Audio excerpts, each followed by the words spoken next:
बिस्मिल्लाहिर्रहमानिर्रहीम। Dear students, अस्सलाम वालेकुम। आज हम PSY 511 इन्वायरमेंटल साइकोलॉजी का शॉर्ट लेसन नंबर 36 का आगाज करेंगे। तो लेसन नंबर 36 का नाम है the distinction between density and crowding. मतलब कि क्राउडिंग और डेंसिटी के दरमियान जो फ़र्क है उसको वाज़ेह करना इस लेसन नंबर 36 में। अब जैसा कि हमने क्राउडिंग और डेंसिटी की जो डेफिनेशंस थी और इनके बारे में इंट्रोडक्शन जो था बेसिक, वो हमने लेसन नंबर 35 और 34 में पढ़ा था। अब डिफरेंशिएट में इन द स्टार्टेड आपको इंट्रोडक्शंस में कुछ इस तरह से इसमें बताया गया कि रिसेंट रिसर्च ने, जैसा कि आल्टमैन 1975, लू 1973, प्रोशंस का एट अल 1970 और स्टोकोल्स ने 1972A, 1972B, 1976 की स्टडीज़ में डेंसिटी और क्राउडिंग के बीच का जो फ़र्क है हाईलाइट किया था अपनी रिसर्च स्टडीज़ में। स्टोकोल्स ने 1972 में ये नोट किया था कि अक्सर लोग ना डेंसिटी और क्राउडिंग को ना इंटरचेंजेबली, मतलब कि एक ही तरह जो है वो यूज़ करते हैं डेंसिटी के वर्ड को और क्राउडिंग के वर्ड को इन्वायरमेंटल साइकोलॉजी में, या फिर जब रिसर्च कर रहे होते हैं तब भी। और ये ज़रूरी है कि इन दोनों के लिए ना अलग अलग डेफिनेशन से जो है वो दी जाए, और ये स्टोकोल्स के मुताबिक है, ताकि इनकी जो डेफिनेशन है वो लाजमी तौर पर अलग अलग होनी चाहिए। डेंसिटी का मतलब है कि फिजिकल, मतलब कि जिस्मानी स्पेसेस की कमी, जबकि क्राउडिंग एक साइकोलॉजिकल, मतलब कि जहनी हालत होती है जो पर्सनल, मतलब कि किसी भी शख्सियत और सोशल फैक्टर्स के असर से होती है, और ये स्पेस की लिमिटेशंस के अलावा भी होती है। तो स्टोकोल्स कहते हैं कि डेंसिटी क्राउडिंग के लिए ना ज़रूरी है, लेकिन बस ये काफ़ी नहीं होता। इनका कहना, मतलब कि स्टोकोल्स का कहना था कि जब स्पेस की कमी की वजह से मूवमेंट लिमिटेड हो जाती है ना एनवायरनमेंट में, प्राइवेसी की जगह नहीं मिलती और भी स्पेसेस की लिमिटेशंस भी होती है, तो तब लोग ना क्राउडिंग महसूस करते हैं। Okay, diverse definitions of crowding में आप स्टूडेंट्स को बताया गया कि कई जो स्कॉलर्स ने ना क्राउडिंग को अलग तरीकों से डिफाइन किया, कई स्कॉलर्स ने क्राउडिंग को अलग तरीकों से डिफाइन किया है। जैसे कि डेसर ने 1972 में और ज़लूटनिक और आल्टमैन ने 1972 में और वेन स्टेडन ने 1984 में क्राउडिंग के अलग अलग जो एस्पेक्ट्स थे, मतलब कि जो पहलू थे या इनकी तारीफी थी, इनकी जो तारीफें थी क्राउडिंग को लेकर अलग अलग तरीकों से समझाने की कोशिश की थी इन्होंने। मिसाल के तौर पर डेसर ने कहा क्राउडिंग को ना एक्सेसिव स्टिमुलेशंस, मतलब कि ज़्यादा असर से डिफाइन किया जा सकता है जो सोशल सोर्सेज, मतलब कि जो समाजी या माशरती चीज़ों से आते हैं। ज़लूटनिक और आल्टमैन ने 1972 में क्राउडिंग के हवाले से इस तरह से बताया था कि क्राउडिंग को इंडिविजुअल्स, मतलब कि जो हर इंसान की अपनी इनफरादी की इनएबिलिटी, मतलब कि नाउमीदी से ना डिफाइन किया जा सकता है, जो दूसरों के साथ इंटरेक्शंस को कंट्रोल नहीं कर पाता। इसके अलावा वैन स्टेडन ने 1984 में क्राउडिंग के हवाले से ये डेफिनेशन दी थी कि परसेप्शंस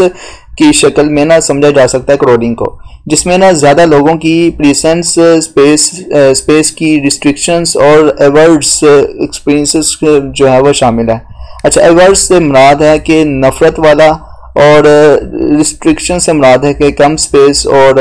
प्रेजेंस से मुराद है मौजूदगी। तो ज़ाहिर सी बात है कि क्राउडिंग को ना परसेप्शंस, मतलब के एहसास की शक्ल में देखा जा सकता है, और जिसमें ना ज़्यादा लोगों के प्रेजेंस, मतलब की मौजूदगी, स्पेस की रिस्ट्रिक्शंस, मतलब के स्पेस की कमी, और एवर्ड्स, मतलब कि नफरत वाले एक्सपीरियंसेस जो है वो शामिल किए जा सकती हैं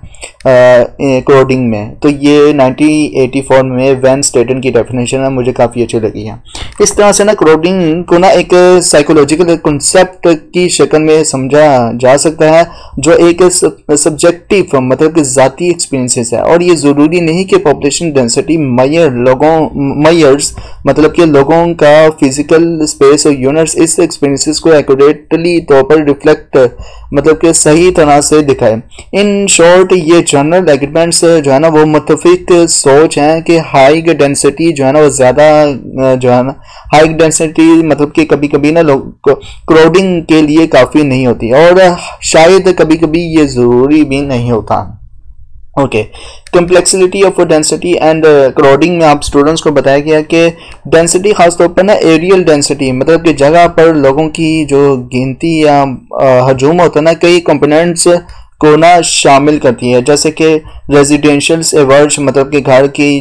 का एवरेज हो गया, स्ट्रक्चर्स पर एरिया मतलब कि एरिया में कितनी बिल्डिंग्स हैं, डिवेलिंग्स पर स्ट्रक्चर्स मतलब कि हर बिल्डिंग्स पे कितने रहने की जगह है, रूम्स पर डिवेलिंग मतलब कि घर में कितने कमरे हैं, पर्सन्स पर रूम मतलब कि हर कमरे में कितने लोग हैं। ये कम्प्लेक्सिटी जो है ना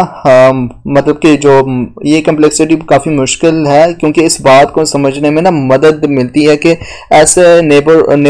नेबरहुड्स हैं जहाँ पर ना पॉपुलेशन डेंसिटी सेम है, लेकिन लैंड यूज पैटर्न्स जो है ना वो अलग है। इनमें ना लोगों का एक्सपीरियंस अलग होता है, क्राउडिंग को समझना मुश्किल हो सकता है, और कभी कभी ना और अभी तक भी जो अप्रोचेस हैं वो कोरिलेशन सर्वे मेथड्स पर रिलाय करती हैं, लेकिन एक्सट्रानियस वेरिएबल्स जो है ना मतलब कि बाकी जो चीज़ों को ना कंट्रोल करने के जो अवामिल हैं, कमी और डेंसिटी को पैथोलॉजी मतलब कि बीमारी के साथ ना कनेक्ट करने में दिखाती हैं, जो रिजल्ट को डिफाइन नहीं कर पाते या जो डिफाइनेटिव नहीं बना पाते। Okay, laboratory studies for enhanced understanding में आप स्टूडेंट्स को बताया गया कि इन्वायरमेंटल साइकोलॉजिस्ट ने इस प्रॉब्लम को सॉल्व करने के लिए ना लेबोरेटरी स्टडीज का यूज़ किया है, जिसमें ना फिजिकल और सोशल क्राउडिंग के पैरामीटर्स को ना बेहतर तरीके से मैनिपुलेट किया गया है। मिसाल के तौर पर एरिकलेन एट आल ने 1982 में ना सिमुलेशन से टेक्निक्स डेवलप की थी, जिसमें ना डेंसिटी कंपोनेंट्स को ना अलग से मैनिपुलेट किया गया था। इन्होंने ये तलाश की अपनी स्टडी में कि इंटरपर्सनल डिस्टेंस मतलब कि दूसरों के बीच का फासला सोशल वेरिएबल्स मतलब कि समाजी चीज़ों के साथ ना इंटरेक्ट करती हैं, और ये सब्जेक्टिव डिस्कम्फर्ट पर ज़्यादा असर डालता है। सब्जेक्टिव डिस्कम्फर्ट से मुराद है कि ज़हनी तकलीफ पर ज़्यादा असर डालता है, ना कि सिर्फ लोगों की टोटल मतलब के कुल नंबर पर। इनकी रिसर्च ये भी सजेस्ट करती है कि क्राउडिंग को ना अरोजल की लेवल डिस्प्लेयर्स मतलब कि नफरत और कंट्रोल के लॉस से पहचाना जा सकता है। ओके, अब आते हैं मज़ीद crowding and density human experimental studies क्या कहती हैं। तो इसमें बताया गया कि जब ह्यूमन बिहेवियर पर पॉपुलेशन डेंसिटी का असरात पर एक्सपेरिमेंटल स्टडीज़ मतलब कि तजर्बाती मुताला किया गया ना, तो इसमें ना काफ़ी मुश्किलात होती थी। फिर भी ना कई ऐसी स्टडीज़ की गई हैं और इनके रिज़ल्ट भी शेयर किए गए हैं। कुछ रिसर्च ने नेचुरली ना अकुरिंग मतलब कि खुद ब खुद होने वाले हाई डेंसिटी सिचुएशंस का यूज़ किया है, जैसे कि पैरिजन्स मतलब कि जेल, कम्यूटर्स ट्रेन्स, प्लेग्राउंड्स और शॉपिंग सेंटर्स। कुछ और स्टडीज़ ने इंटेंशनली मतलब कि जानबूझकर ना लोगों के नंबर्स को ना मैनिपुलेट किया है, और ये जो सेटिंग्स ना साइज को कंसेंट रख कर जो की गई थी, जिसमें ना सोशल डेंसिटी जो है वो हाई थी, या फिर ना सेम नंबर ऑफ रिस्पोंडेंट्स मतलब कि जवाब देने वाले जो है ना उनको लेकर सेटिंग्स साइज को ना मैनिपुलेट जो है किया जाता था, जिसमें ना स्पेशल डेंसिटी जो थी वो कहलाती थी ये। और ये जैसे कि मिसाल के तौर पर जो रिसर्च की गई थी लू ने 1972 में, मैकग्री ने 1970 में, पीटरसन 1983 में, साइगर्ड ने 1972 में और 1975 में जो थी रिसर्च की थी। अच्छा, इनकी जो रिसर्च है ना, prisons research, commuters trains research, playground research, आप यूट्यूब में डॉक्यूमेंट्री मूवी निकाल के देख सकते हैं। मे बी आपको जो है वो किसी यूट्यूबर ने जो है ना वो शॉर्ट वीडियो बनाई हो कि इनके एक्सपेरिमेंट से क्या बताते हैं कि क्राउडिंग का या फिर साइकोलॉजिकल किस तरह से इम्पेक्ट पड़ता है जब सोशल इन्फ्लुएंसेस बहुत ज़्यादा हो जाए। ओके, तो मज़ीद इस लेक्चर के पहले पहले के चैप्टर्स की तरह ना हम ये भी बता सकते हैं कि हमने ये देखा कि डेंसिटी के असरात क्या होते हैं। फिजियोलॉजिकल प्रोसेस जिसमें ना प्रोसेस होते हैं हम डिफरेंट से टास्क परफॉर्मेंस मतलब कि काम करने की जो सलाहियत और सोशल इफेक्टिव बिहेवियर्स जो है ना समाजी जज्बाती रवैये जो होते हैं, जैसे कि अट्रैक्शंस, अल्ट्रुइज्म्स का मतलब क्या होता है कमेंट्स में लाजमी होता है स्टूडेंट्स, और एग्रेशन जो है वो इसमें शामिल है क्रोडिंग को लेकर और डेंसिटी को लेकर। वैसे क्रोडिंग में तो जाहिर सी बात है कि साइकोलॉजिकल सिम्पटम्स ही आएंगे। ओके,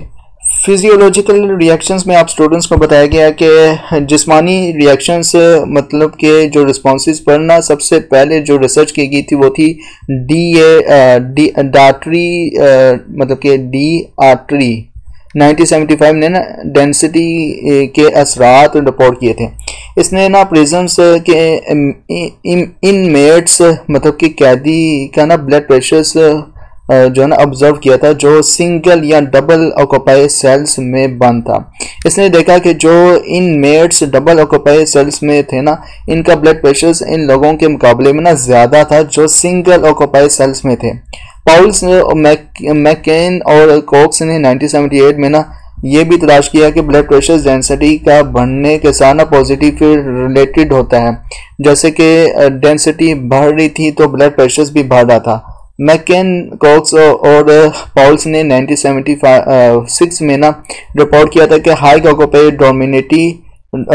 डॉर्मेटरी मतलब कि ज़्यादा लोगों वाले डॉर्मेटरी में ना रहने वाले इनमेट्स जो है कम डेंसिटी वाले सेल्स ब्लॉक्स के इनमेट्स के मुकाबले में ज़्यादा बीमारियों की सलाहियत रखते हैं। और ये फाइंडिंग्स ये हो सकती हैं कि ये तो या तो कल्चर्स इलनेस हो जो फिजियोलॉजिकल डिस्टर्बेंसेस की वजह से होता है, या फिर इनमेट्स जो चाहते हैं कि इन्हें हाई डेंसिटी डॉर्मेटरी से लो डेंसिटी इन्फर्मरी मतलब कि कम गिनती वाले इलाज के कमरे जो होते हैं में भेजा जाए। हर हाल में ना डेंसिटी का जो फ़र्क है काफ़ी कंप्लेंट्स की वजह बन रहा था। ओके, तो ये जो है ना डेंसिटी मतलब कि जहाँ जहाँ पे लोगों की तादाद ज़्यादा होगी तो ज़ाहिर से पता है कि ब्लड प्रेशर्स और सफोकेशंस भी ज़्यादा होती है। ज़ाहिर से पता है कि शॉपिंग मॉल में अगर मैं जाऊँ कैरी फॉर जो कि बहुत ही मशहूर शॉपिंग मॉल है, यहाँ एम्पोरियम में जाऊँ तो जब मैं रश देखता हूँ ना तो वैसे भी मैं खुद भी मैंने महसूस किया है कि जब नंबर ऑफ़ पीपल्स की तादाद बहुत ज़्यादा हो जाती है क्राउडिंग एरियाज़ में तो मुझे ना सफोकेशंस और ज़हनी तनाव या स्ट्रेस महसूस होना शुरू हो जाता है या डिप्रेस महसूस होना शुरू हो जाता है। आमतौर पर इंट्रोवर्ट पर्सनस को ना ज़्यादा होता है और एक्सट्रावर्ट जो पर्सनस होते हैं उनको कम मतलब कि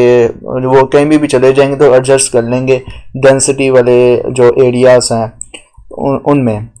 टास्क परफॉर्मेंस में आप स्टूडेंट्स को फर्स्ट पैराग्राफ में बताया गया है कि जब डेंसिटी का टास्क परफॉर्मेंस पर असरात की जो रिसर्च की गई थी ना तो काफ़ी सिंपल टास्क मतलब कि आसानी से होने वाले जो काम को ना यूज़ किया गया था जो साइकोमोटर्स टास्क थे, जैसे कि प्रॉब्लम सॉल्विंग हो गया या एनाग्राम सॉल्विंग हो गया। मतलब कि एनाग्राम से मुराद ये कि जंबल वर्ड्स का सॉल्व करना। लेबोरेटरी सेटिंग्स में ना जहां पर सब्जेक्ट को एक्सपेरिमेंटर्स के इंटरेस्ट और हाइपोथेसिस के बारे में या तो पता था या फिर वो आसानी से ना जान सकते थे। सेग्रेट ने मतलब कि यहाँ से अब जो है वो आपको मज़ीद बताया गया है कि इस हवाले से मतलब कि सेग्रेट ने क्या किया था यहाँ से लेकर के सेगर्ट मैकिनटोश और वेट्स ने 1975 में ना एक इंटरेस्टिंग और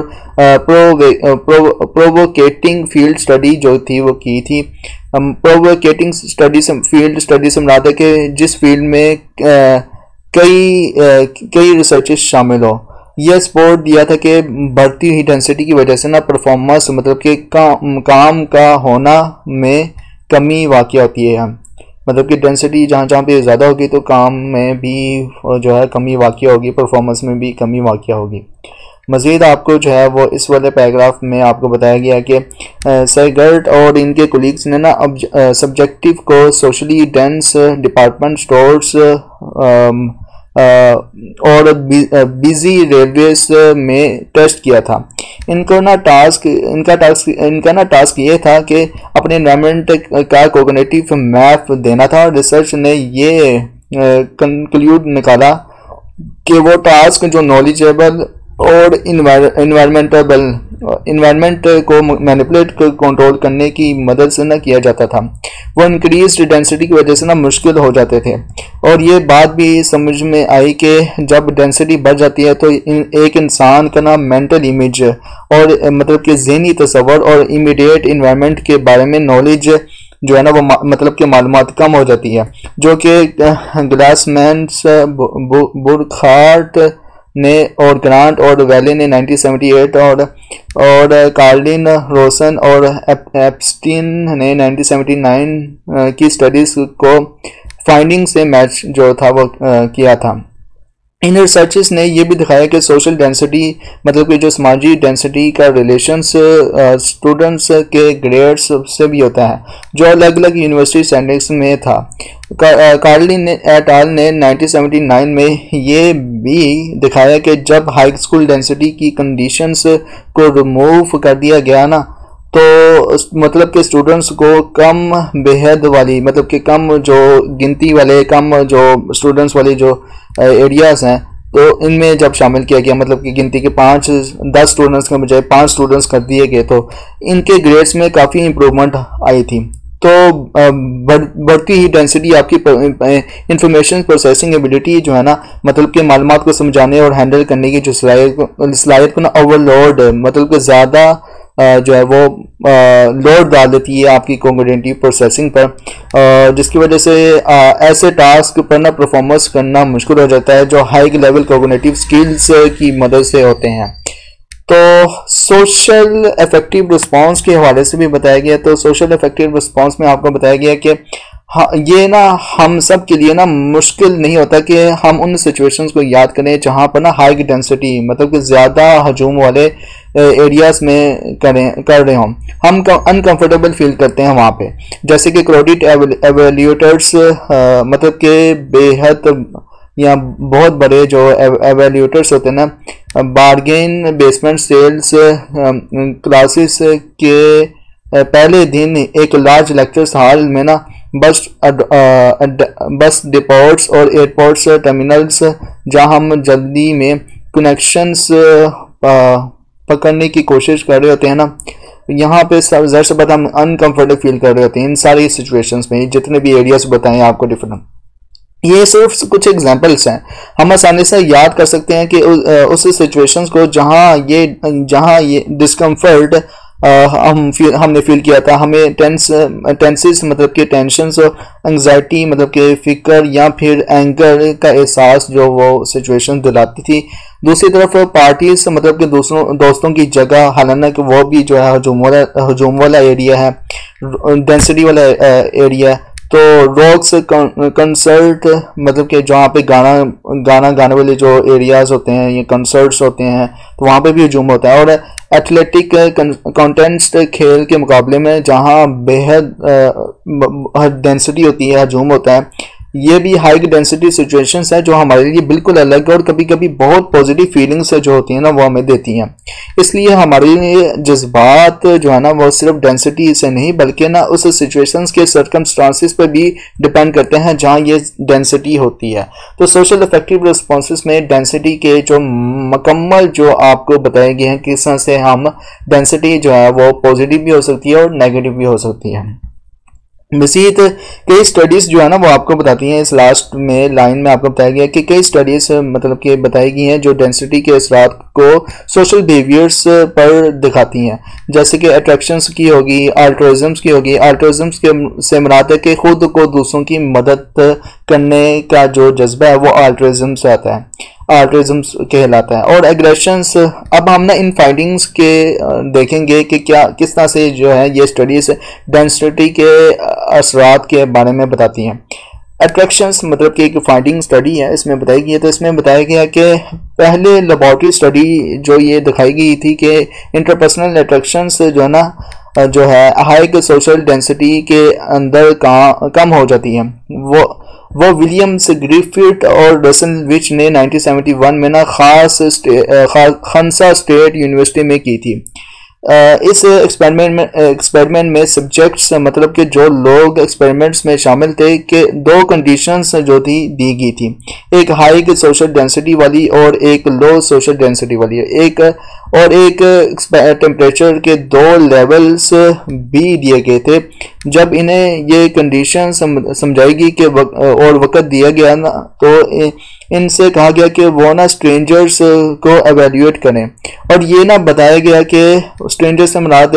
अजनबी लोगों को, अनजान लोगों को जो है वो जाहिर करें, और ये बताया गया कि वो इनको ना कितना पसंद करते हैं। जिन्होंने हाई डेंसिटी कंडीशंस में शामिल होने का तजुर्बा किया ना, इन्होंने बहुत ज़्यादा ना नेगेटिव एवोल्यूशंस दिए थे, और इनका प्रोबल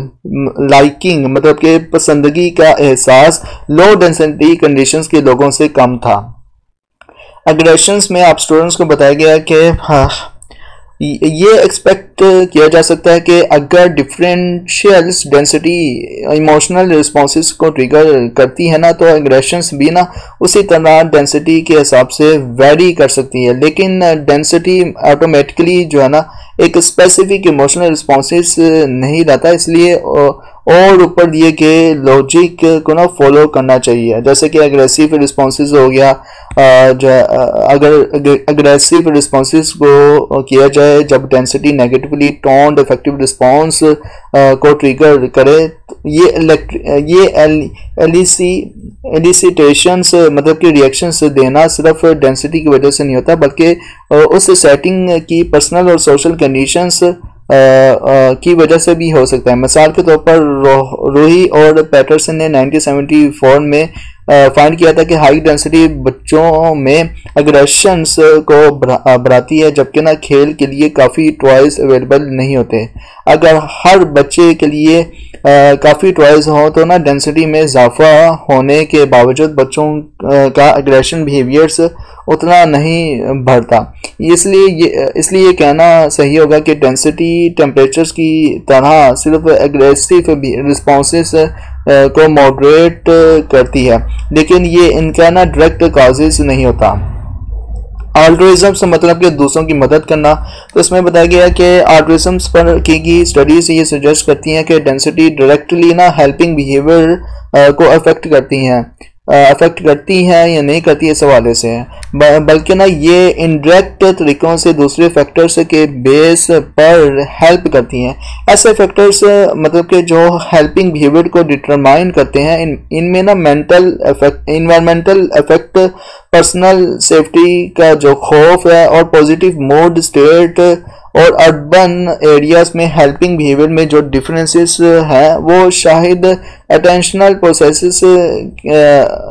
या फिर लाइफस्टाइल के फ़र्क की वजह से हो सकता है,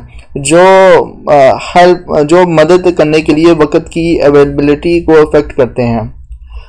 आगे है coding in everyday settings. Coding in everyday settings में आप स्टूडेंट्स को बताया गया है कि एनवायरमेंटल साइकोलॉजी की फील्ड में ना रिसर्चर्स ने ये एक्सप्लोर किया है कि लिविंग स्पेसिस मतलब कि रहने की जगह किस तरह से ना लोगों के वेलबींग को अफेक्ट करती है। लेकिन इन फाइंडिंग्स जो है ना, ये जो फाइंडिंग्स हैं,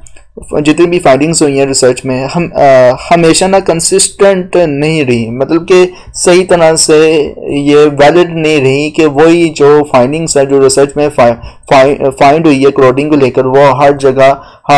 जगह के लोगों के लिए सही हो। अच्छा,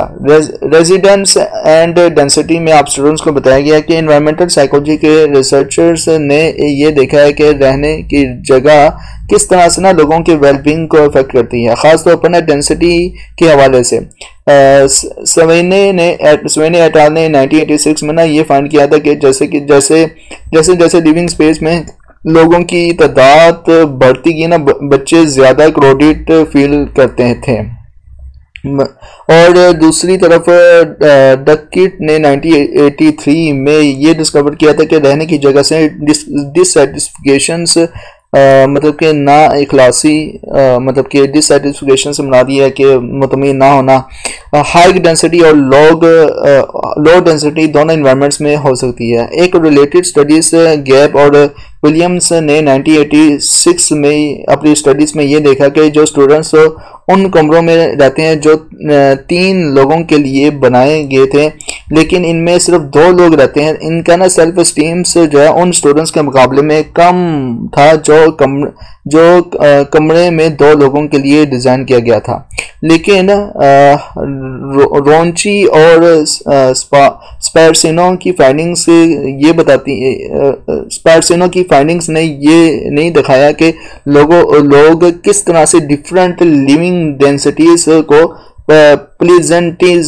प्लीजेंटनेस मतलब कि खुशी या अरोजल के लेवल पर रेट करते हैं। वाई इनकंसिस्टेंट रिजल्ट्स मतलब कि ये क्यों इनकंसिस्टेंट रिजल्ट है, क्यों गैर मुतफिक रिजल्ट है डेंसिटी को लेकर, क्लोरीडिंग को लेकर। रिसर्च फाइंडिंग्स के इनकंसिस्टेंट होने के मतलब के नाम मुल्हिक इनकंसिस्टेंट से मुराद है कि गैर मुतफिक या गैर मोहलिक होने की कई रीजंस हो सकती हैं। एक मेजर रीजंस ये हो सकती है कि रिसर्चर्स ने अपनी स्टडीज किस तरह से कंडक्ट की थी और इन्होंने टर्म्स जैसे कि डेंसिटी और क्लोरीडिंग को कैसे डिफाइन किया था। ये वेरिएशंस मेथोडोलॉजी में हो सकते हैं जो लोगों के बीच लिविंग डेंसिटी और साइकोलॉजिकल एक्सपीरियंसेस के बीच रिलेशनशिप के बारे में अलग कंक्लूजन्स तक के लिए आए हैं। इसके अलावा ना ये भी हो सकता है कि लिविंग डेंसिटी और साइकोलॉजिकल रिस्पॉन्सेस के बीच कोई कंसिस्टेंट रिलेशनशिप ना हो जो इस एरिया ऑफ स्टडी को कम्प्लेक्स बनाती है। सोशल वेरिएबल्स एंड डेंसिटी में आप स्टूडेंट्स को बताया गया कि कुछ स्टडीज ये सजेस्ट करती हैं कि लिविंग डेंसिटी और सोसाइटल रेट्स के बीच ना एक लिंक हो सकता है, लेकिन ये रिलेशनशिप सोशल और कल्चरल फैक्टर्स के जरिए इन्फ्लुएंसेस हो सकता है। मिसाल के तौर पर पॉपुलेशन डेंसिटी की परसेप्शंस अलग कल्चर्स में डिफरेंट होती है, जैसे कि यूनाइटेड स्टेट और चाइना के बीच फ़र्क जो है वो देखा गया। अलग कल्चर्स बैकग्राउंड्स से आने वाले लोग हाई डेंसिटी लिविंग के लिए अलग लेवल्स की टॉलरेंस दिखाते हैं। गिल्स, रिचर्ड्स और हैगन्स ने 1986 में ये नोट किया था कि एशियंस हाई डेंसिटी लिविंग को ना ज़्यादा टॉलरेट करती है, जबकि ना ब्रिटिश लोग इसको ना कम टॉलरेट करते हैं और साउदर्न यूरोपियंस इन दोनों के बीच ना काफ़ी जो है ना गैप में शामिल है। लास्ट में है कल्चरल एडेप्टेशंस टू डेंसिटी। इसमें बताया गया कि लोग ना लॉन्ग टर्म एक्सपोजर्स अलग अलग पॉपुलेशन डेंसिटी के लिए कल्चर्स के बीच एडेप्टेशंस में ना फ़र्क कर सकते हैं। गिल्स, रिचर्ड और हैगन्स 1986 की स्टडी के मुताबिक इन्होंने कुछ फ़र्क हाईलाइट किए थे, जिसमें एशियंस ने हाई डेंसिटी लिविंग के लिए अपने आप को ना ज़्यादा अडेप्ट मतलब के काबिल बना लिया था, जबकि ना ब्रिटिश लोग इस लिविंग स्टाइल्स को ना अडेप्ट नहीं कर पा रहे थे और कम फ्लेक्सिबल थे। और ये सजेस्ट करते हैं मतलब कि रिचर्ड्स और हैगन ये सजेस्ट करते हैं कि कल्चरल फैक्टर्स लोगों की परसेप्शंस और रिस्पॉन्सेस को ना लिविंग डेंसिटी के लिए शेप करते हैं, जो इनके ओवरऑल वेलबींग मतलब कि अच्छे हालात को रेजिडेंशियल एनवायरनमेंट्स में ना अफेक्ट करती है, मतलब कि असर डालती है। अगले लेक्चर्स में हम एनवायरमेंटल चेंजेस और रूरल एरियाज के बारे में ज़्यादा तफसीली तौर पर बात करेंगे। अब मैं इस लेक्चर का ओवरव्यू दूंगा। लेक्चर थोड़ा सा लेंथी था, लेकिन इसमें काफ़ी कुछ जानने को मिला। और ओवरव्यू देने से पहले आप स्टूडेंट्स से रिक्वेस्ट है, जैसे कि हमेशा मैं at the last of the lesson करता हूँ रिक्वेस्ट, और ये रिक्वेस्ट आमतौर पर दोनों तरह से ही है आप स्टूडेंट्स के लिए कि जिन्होंने सब्सक्राइब किया उनके लिए भी और जिन्होंने नहीं सब्सक्राइब किया उनके लिए भी, कि अगर आपने सब्सक्राइब किया तो काइंडली प्लीज़ सब्सक्राइब बढ़ाने में साइकोलॉजिस्ट कम्युनिटी का पूरा साथ दें, और अगर आपने सब्सक्राइब नहीं किया तो प्लीज़ काइंडली सब्सक्राइब करें, वीडियो को लाइक करें, क्लासमेट के साथ शेयर करें, और इसको सब्सक्राइब करें साइकोलॉजिस्ट कम्युनिटी यूट्यूब चैनल को। हाँ जी, और जो स्टूडेंट्स यहाँ साइकोलॉजिस्ट अगर इस्लामिक और मॉडर्न साइकोलॉजी के बारे में जानने में इंटरेस्टेड है तो inner Psychoflix YouTube channel powered by psychologist community, inner Psychoflix YouTube channel को लाजमी तौर पर सब्सक्राइब करें। इसी वीडियो के डिस्क्रिप्शन में भी आपको लिंक मिल जाएगा, प्लस आई बटन को प्रेस करेंगे तो वहां पे भी आपको लिंक मिल जाएगा। फर्दर ये है कि आप सब्सक्राइब कर दें। ओके, तो अब लेसन का ओवरव्यू मैं कुछ इस तरह से दे सकता हूँ कि distinctions between density and crowding की जो डेफिनेशंस हैं या differentiate between density and crowding को लेकर जो है वो वाज़ेह करें, तो डेफिनेशंस भी इंपॉर्टेंट है, डिफरेंशिएट भी इंपॉर्टेंट है, पेपर पॉइंट ऑफ व्यू से बहुत बहुत इंपॉर्टेंट है। स्टॉकहोल्म्स ने क्या जो है प्रपोज किया था, तो ये पेपर पॉइंट ऑफ व्यू से इंपॉर्टेंट है। इसके बाद ज़ुलुटनिक एंड आल्टमैन की रिसर्च ने क्या वाज़ेह किया था कि क्राउडिंग की जो टर्म है और जो डेंसिटी की जो टर्म है वो लहदा डिफाइन कर देनी चाहिए। तो फिर डेफिनेशंस क्या थी वो हमने पेपर पॉइंट व्यू से इंपॉर्टेंट है। और फिर लेबोरेटरी स्टडीज क्या कहती हैं डेंसिटी को लेकर और क्राउडिंग एरिया को लेकर, बहुत बहुत इंपॉर्टेंट है। कम्प्लेक्सिटी क्यों है डेंसिटी और क्राउडिंग के दरमियान, पेपर पॉइंट व्यू से बहुत बहुत इंपॉर्टेंट आपसे पूछा जा सकता है। एमसीक्यूज भी इसी तरह आपसे घुमा फिरा के ही पूछे जाएंगे, क्योंकि लेसन थोड़ा सा लेंथी है, लेकिन इसमें क्योंकि इसलिए लेंथी है क्योंकि इसमें ना आपको रिसर्च के बारे में डिफरेंट जो रिसर्च हुई थी क्राउडिंग को लेकर डेंसिटी को लेकर बहुत जो है ना वो घुमा फिरा के आपको दी गई है रिसर्चेस का नॉलेज। ओके, फिजियोलॉजिकल रिएक्शंस में भी बहुत इंपॉर्टेंट है, क्योंकि ना इसमें डी आइट्री जो 1975 में जो उनकी रिसर्च है, फर्स्ट रिसर्च जो होती है फिजियोलॉजिकल रिएक्शंस को लेकर आपसे पूछा जा सकता है पेपर पॉइंट व्यू से, एग्जाम पॉइंट ऑफ व्यू से बहुत इंपॉर्टेंट है। उसके बाद फिर लोअर डेंसिटी सेल ब्लॉक्स क्या होते हैं, बहुत बहुत बहुत इंपॉर्टेंट है। और discrepancy in the number of complaints किस तरह से हाई डेंसिटी डॉर्मिटोरी में हुई थी, पेपर पॉइंट व्यू बहुत बहुत इंपॉर्टेंट आपसे पूछा जा सकता है। मैकिंटोश और वेस्ट ने 1975 में क्या रिसर्च किया था इस हवाले से कि जो सपोर्ट हो in interesting proactive field study को लेकर, तो पेपर पॉइंट व्यू से इंपॉर्टेंट है, बहुत बहुत इंपॉर्टेंट है। नीचे आ जाए तो सोशल इफेक्टिव रिस्पॉन्सेस किस तरह से डेंसिटी और क्राउडिंग को लेकर वाज़ेह करते हैं, तो पेपर पॉइंट व्यू से बहुत बहुत इंपॉर्टेंट है, क्योंकि नंबर ऑफ स्टडीज यही बताती हैं कि डेंसिटी जो है वो सोशल बिहेवियर जैसे कि अट्रैक्शंस, अल्ट्रिज्म्स और एग्रेशंस के हवाले से जो है वो अफेक्ट करती है। मतलब कि डेंसिटी जो है ना वो अफेक्ट करती है एग्रेशंस को भी, अल्ट्रिज्म्स को भी और सोशल बिहेवियर्स पे भी अफेक्ट करती है। ओके, अट्रैक्शंस में की रिसर्चेस के बारे में आपको बताया गया था, तो आपसे पूछा जा सकता है एग्जाम पॉइंट ऑफ व्यू से कि डेंसिटी की जो रिसर्च है अट्रैक्शंस को लेकर और एग्रेशंस को लेकर या अल्ट्रिज्म्स को लेकर, तो क्या क्या बताती हैं, तो ये आपसे एग्जाम पॉइंट ऑफ व्यू से इन्हीं में से घुमा फिरा के पूछा जाएगा। तो मैंने जो मेन पॉइंट है इनको हाईलाइट किया हुआ है। अच्छा, क्राउडिंग इन एवरीडे सेटिंग्स में भी आपको इसी तरह ना घुमा फिरा के, इसमें तो ये दो ही लाइनें हैं तो इनको बस एक दो दफ़ा पढ़ लेना। फिर रेजिडेंस एंड डेंसिटी, मतलब कि जो रहने की जगह है वहाँ पे डेंसिटी अगर हो जाए या ना हो तो किस तरह के पर्सपेक्टिव्स निकल के सामने आएंगे, तो वो बताया गया है। वाई इनकंसिस्टेंट रिजल्ट्स हैं, ये रिजल्ट्स जो है वो क्यों नहीं मुतफिक रहे या क्यों नहीं सही रहे, तो डेंसिटी के इनकंसिस्टेंट जो है रिजल्ट इसी वजह से है। ज़ाहिर सा बात है कि डेंसिटी और क्राउडिंग जो है ना वापस इनकी टर्म एक तो पहली बात है कि मुख्तलिफ है, और डिफरेंट मेथोडोलॉजी के जो कंक्लूजन्स होने की वजह से जो रिलेशनशिप है डेंसिटी का और फिजियोलॉजिकल एक्सपीरियंसेस का, उस वजह से भी ये जो है इनकंसिस्टेंट रिजल्ट रहे हैं। तो इसी तरह एग्जाम पॉइंट ऑफ व्यू से आपसे पूछा जा सकता है सोशल वेरिएबल्स और डेंसिटी की जो लेकर जो है वो क्या बताते हैं, डिफरेंस कल्चर्स या फिर डिफरेंट एरियाज। तो जैसे पता है यूनाइटेड स्टेट है मतलब कि और चाइना का जो कल्चर है क्या बताता है सोशल वेरिएबल्स और डेंसिटी को लेकर। इसी तरह जो है वो एशियन कंट्रीज हैं उनके और ब्रिटिश जो इंडिविजुअल्स हैं उनको लेकर हाई डेंसिटी को लेकर या हाई डेंसिटी लिविंग को लेकर क्या रिसर्चेस बताती हैं। तो पेपर पॉइंट ऑफ व्यू से इंपॉर्टेंट है। जैसे पता है कि सदर्न यूरोपियंस जो है वो उसमें भी एक्सट्रीम्स है ब्रिटिश इंडिविजुअल्स को लेकर, क्योंकि अडेप्टेबल जो है वो ब्रिटिश नहीं कर पाते, जबकि एशियंस जो है वो कर लेते as compared to South Europeans कर लेते हैं ओवरऑल। इसी तरह आपसे ना घुमा फिरा के पूछा जा सकता है कल्चरल अडेप्टेशन टू डेंसिटी में ज़ाहिर सी बात है कि varying levels of adaptation across cultures में आप स्टूडेंट से एग्जाम पॉइंट ऑफ व्यू से पूछा जा सकता है। लॉन्ग टर्म एक्सपोजर्स अगर हो डेंसिटी का तो सबसे पहले क्या होगा, तो ये मैंने हाईलाइट किया हो यहाँ से लेके ये लाइन में भी आपसे पूछा जा सके, पेपर पॉइंट व्यू से बहुत इंपॉर्टेंट है। ओवरऑल ये था लेसन का ओवरव्यू, कैसे लगा कमेंट्स में लाजमी बताए। कोई वर्ड, कोई सेंटेंस, कोई जुमला आप स्टूडेंट्स को समझ में नहीं है तो कमेंट्स में आप स्टूडेंट्स मुझसे पूछ सकते हैं। इंशाल्लाह आपकी पूरी रहनुमाई कर दी जाएगी। Till then thank you so much, next lecture में मिलते हैं। अल्लाह हाफिज।